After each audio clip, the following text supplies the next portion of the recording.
उत्तराखंड में त्रिस्तरीय पंचायत चुनाव को लेकर नैनीताल हाईकोर्ट ने हरी झंडी दे दी है। हाईकोर्ट के इस फैसले के बाद अब उत्तराखंड बीजेपी ने विपक्ष पर जोरदार हमला बोला। उत्तराखंड बीजेपी के प्रदेश अध्यक्ष महेंद्र भट्ट ने हाईकोर्ट के इस फैसले के बाद कहा है कि विपक्ष को इससे सबक लेना चाहिए। महेंद्र भट्ट ने कहा कि सरकार ने जो भी फैसला लिया है वह नियम के अनुसार और विधि सम्मत ही फैसला लिया है। भाजपा के प्रदेश अध्यक्ष महेंद्र भट्ट ने कहा कि परिसीमन और आरक्षण को लेकर तमाम लोगों ने जो आपत्तियां दर्ज की उनका भी निस्तारण करने के बाद ही निर्वाचन आयोग ने चुनाव की तिथि तय की है। वहीं कांग्रेस के प्रदेश उपाध्यक्ष सूर्यकांत धस्माना ने हाईकोर्ट के इस फैसले का स्वागत किया। उन्होंने कहा कि कांग्रेस शुरू से ही चुनाव की मांग करती रही है। ये सब अफरा तफरी का माहौल राज्य सरकार की वजह से हुआ है। उन्होंने कहा कि जब पंचायतों का कार्यकाल समाप्त हुआ था तभी से कांग्रेस चुनाव की मांग करती रही, लेकिन पहले त्रिस्तरीय पंचायतों के प्रतिनिधियों का ही प्रशासक बनाया गया। जब उनका कार्यकाल समाप्त हुआ तो फिर अधिकारियों को प्रशासक की जिम्मेदारी दी गई। बाद में सरकार अध्यादेश लाई है।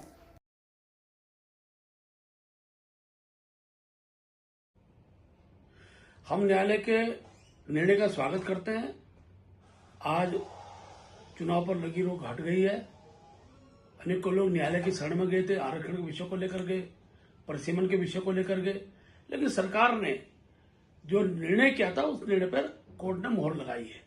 और मैं कह सकता हूं कि इस निर्णय ने अपोजिशन को भी इस बात का एहसास कराया होगा कि सरकार का जो निर्णय करती है वो विधान के अनुसार न्याय व्यवस्था के आधार पर ही करती है।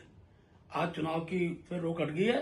हम लोग चुनाव के लिए तैयार हैं और जब भी अब नई तिथि चुनाव की आएगी, भारतीय जनता पार्टी चुनाव तिथि पर चुनाव के लिए कर संकल्पित है। और जैसे मैं शुरू से कह रहा हूं कि उत्तराखंड की जिला पंचायत में भारतीय जनता पार्टी परचम लहराएगी, उस दिशा की ओर हमारा काम बढ़ा। हमने परिसीमन जो हमने सर्वे कराया था उस सर्वे की रिपोर्ट हम पर आ चुकी है और बहुत जल्दी हम प्रत्याशी चयन की प्रक्रिया को प्रारंभ करेंगे। देखिए, माननीय उच्च न्यायालय ने पंचायत चुनाव के बारे में जो आज निर्णय दिया है, कांग्रेस पार्टी उसका स्वागत करती है। हम चुनाव के लिए शुरू से तैयार थे। जब कार्यकाल समाप्त हुआ था पंचायतों का, उस समय भी कांग्रेस ने मांग करी थी कि तत्काल चुनाव का कार्यक्रम घोषित किया जाए। सरकार ने नहीं किया। जिन लोगों को भंग किया था उन्हीं को प्रशासक नियुक्त कर दिया। उनका कार्यकाल समाप्त हो गया तो उसके बाद आपने अधिकारियों को प्रशासक नियुक्त कर दिया। उनका भी कार्यकाल समाप्त हो गया तो आपने अध्यादेश भेज दिया राज्यपाल के पास। राज्यपाल ने अध्यादेश वापस कर दिया। हाईकोर्ट ने आपको लताड़ लगाई। आपने चुनाव का कार्यक्रम ऐसा घोषित किया कि उसको लोगों ने कोर्ट में चुनौती दे दी, वो स्टे हो गया।